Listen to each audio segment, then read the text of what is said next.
Alright guys, another Eastern Conference check-in, possibly the last one till the playoffs, although I have to upload something till the playoffs. There is a sponsor.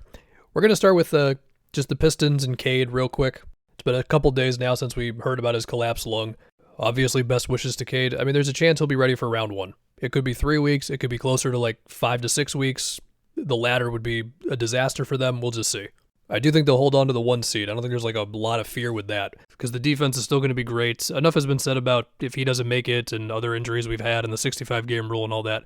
Asar will make an all-defense team, and Beef Stew would have had a real chance if he was eligible. And I do want to talk about Duren for a little bit.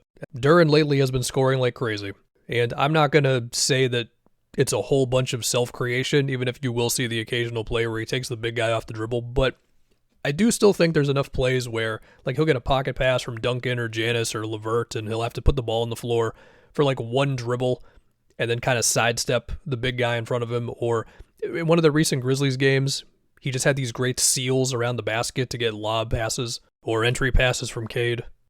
Stuff like that. It's looked good lately, but the real questions will be in just a few weeks. Now, before the Cade injury, there were a couple of Pistons losses in there where if you wanted to be a Pistons doomer, you could just look at the floor being cramped. Like there was a specific loss versus the Cavs that I might talk about a little more in the Cleveland section of this, but one big difference there was the Cavs took like 20-something more threes than the Pistons did. I mean, as we all know, the deadline move was Kevin Huerter. It was not MPJ, it wasn't Kobe White, it wasn't Io. Like the bracket right now would have them facing the Cavs in round 2. My gut feeling right now is I would pick the Pistons in that series if Cade and Beef Stew are healthy. And also Jared Allen's got to get healthy. Could always be wrong. I've been wrong many times. Okay, now on to my Celtics.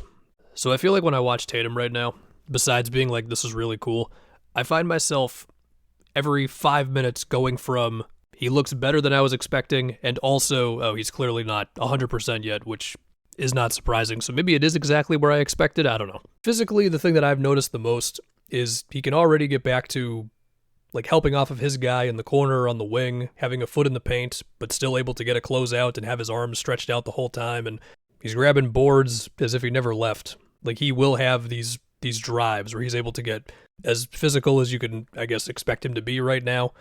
He can get an angle on a defender, but also there will be moments where like he'll hesitate for a second longer than you would expect him to, or he'll miss a layup, force a pass in there to Keita. He has been throwing the ball to Keita a lot, and there have been some really, really good moments of it, don't get me wrong, but there's also been the occasional one where you're expecting him to go up for a shot, and then it's like, oh, you decided to pass that? Okay. And then there's the off-the-dribble threes, where it does feel like Tatum is kind of using some of these tough threes as a way to, I guess, get himself really back into it, or, you know, if you have some, like, little doubts still in there of how easily you can get to the rim, then you're going to fall back on those. But, yeah, it's been a lot. He's shooting 26% on pull-up threes on NBA.com, and NBA.com has a pull-up three as any type of three off the dribble, step back, whatever. So we'll just see. He's going to keep taking them. He's shooting 35% on catch-and-shoot threes. I think for right now, it would be ideal if he was getting more catch-and-shoots than he normally does than the tough threes. But I don't know. We'll see what happens. Before we get back to it, this video is sponsored by SeatGeek. So truth be told, we're at the point of the regular season now where there's really not a whole lot more to learn about these teams, unless it's like a Tatum situation with the Celtics. But the basketball itself is always fun, and so if I wanted to go to an NBA game or a concert or any sporting event or festival or many things, that I would use SeatGeek as I have before, and it's always been good. With over 28 million downloads, SeatGeek is the #1 rated ticketing app. There's over 70,000 events listed on SeatGeek, and you can use my code FunkyDiabetic10 for 10% off your next order at SeatGeek. SeatGeek rates deals on a scale of 1 to 10, so you know you're getting a good deal. Look for the green dots. Green means good, red means bad. Every ticket is backed by their buyer guarantee. Click the link in the description to download the app and have the code automatically added to your account. One more time, FunkyDiabetic10, 10% off, SeatGeek. I have about 6 seconds left. It's starting to get warm outside, man. It's good stuff. I have 1 more second. First game, I really liked how he was able to catch the ball on the move and then like immediately flow into a screen action with Keita. And there will still be the moments of that, but whenever it's just Tatum has the ball at the top of the key or on the wing, or Jalen has the ball in the same spots and it's just create out of nothing, of course that's going to happen sometimes, but you don't want it to happen too much. And I will say, in their loss that they just had to the Wolves, there was a fourth quarter stretch there where, I mean, Tatum was not on the court for this whole thing, but I was getting some Knicks series flashbacks of like the Wolves were switching and pressuring the ball, and like there was one with Randall pressuring Pritchard that really sticks out in my mind, and everything stopped moving. The ball stopped moving, bodies stopped moving. and they had to fall back on a few tough D White threes or Jalen just driving into like 3 Wolves in the paint, which to be fair sometimes will work, but late in that game it didn't. They've had a couple dogfight wins versus the role player Grizzlies and the Suns who just played them tough, and it was a lot of Jalen down that Suns stretch. Okay, next up the Knicks. And first off, OG is making all defense, right? Look, the Knicks have had this huge defensive jump that we'll get into in a second, and I just think he's one of the most versatile guys. Like, you can put him on a star, you can have him as a help defender, you can put him on a big and then have him switch or just guard the big. All defense is going to be pretty crowded. Someone's going to get mad. It always happens. You know I'm going to talk about the defense. So, since that bad stretch in mid to late January that had everybody thinking the sky was falling, they have gone 22-7 with the number 1 defensive rating in the NBA. Some numbers before we talk about what it looks like. They've got among the best opponent percentage at the rim in this stretch, among the best opponent above the break threes in this stretch, and they're like second in defensive rebound percentage throughout this. And also allowing a few more mid-range attempts a game. That's always a good sign. Anyway, some examples. So the win against the Nuggets, there was one play that summed it up for me where OG was on Jokic, and OG went for a steal, didn't get it. Now it's Jokic, his guys behind him. It's an advantage. Typically the Nuggets are going to get a wide open something from this, right? The moment that Jokic had an advantage, it was Cat helping off of Spencer Jones, Mikal Bridges in the paint, and Brunson helping in the paint as well. And then Josh Hart immediately finds Tim Hardaway Jr. and gets to him because he's the next obvious pass. Now, Murray did get hurt in that game, but I swear to you, the defense was good before Murray got hurt. Although Jokic was going crazy, it was everybody else that was struggling. And then versus the Spurs, they'd be able to like pressure Wemby with 1 or 2 guys, but then also there's multiple guys in the paint to where there's not an easy thing at the rim either. They are still giving up among the most corner threes, so there is some fear here, but it has been working out for them, definitely. I almost did a whole Knicks defense thing without talking about Mitch. Also, Mitch is here. And also, Josh Hart is making threes. There's always going to be the fear of Cat in a big playoff game that's just going to happen. Mikal also just hasn't been scoring a lot lately, and, well, I don't know. He's going to have to score. Alvarado's Alvarado.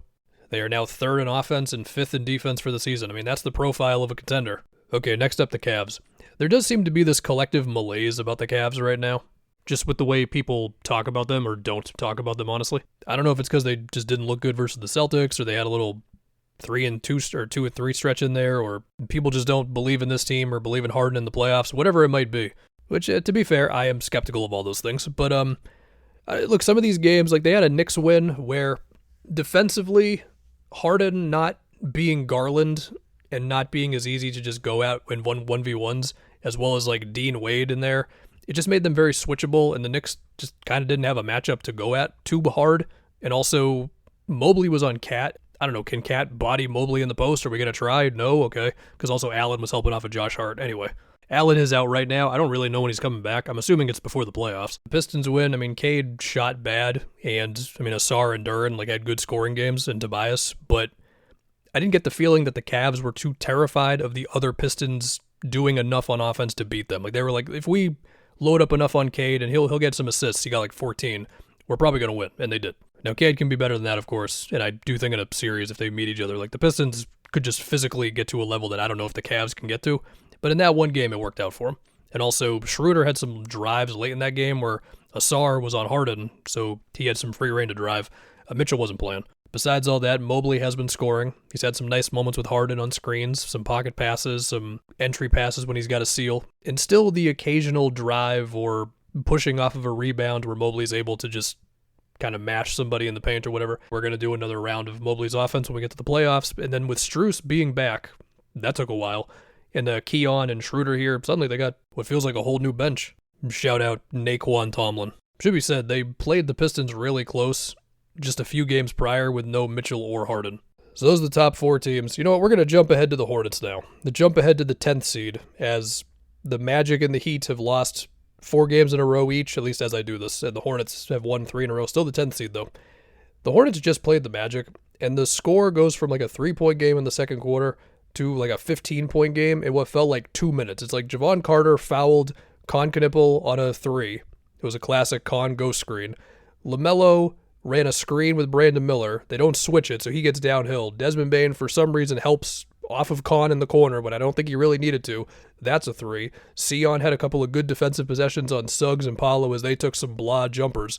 This team has been for real for a large chunk of the season here, man, and I've said it before, I will say it again. I seriously do not want to see the Hornets in round one. Any other team, I will take it. So whatever seedings or play-in results need to happen for the Pistons or the Knicks, most likely, to get the Hornets in round one, I will take it.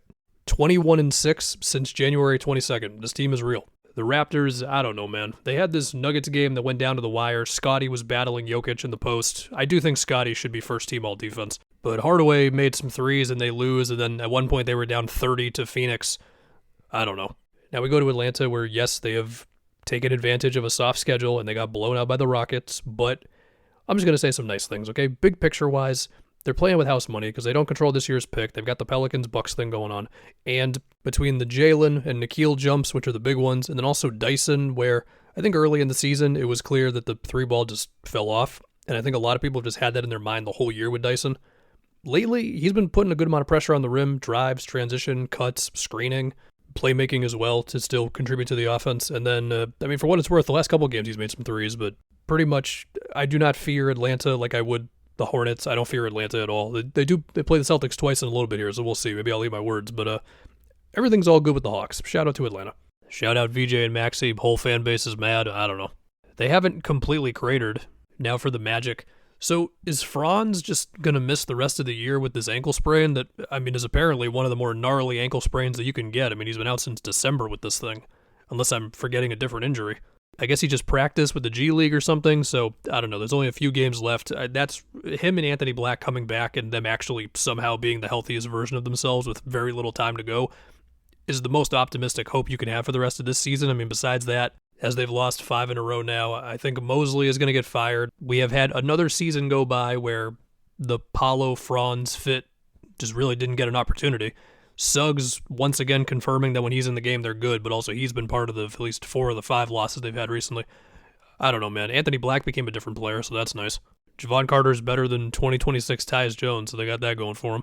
And Desmond Bane has been pretty much Desmond Bane. Miami, I don't know.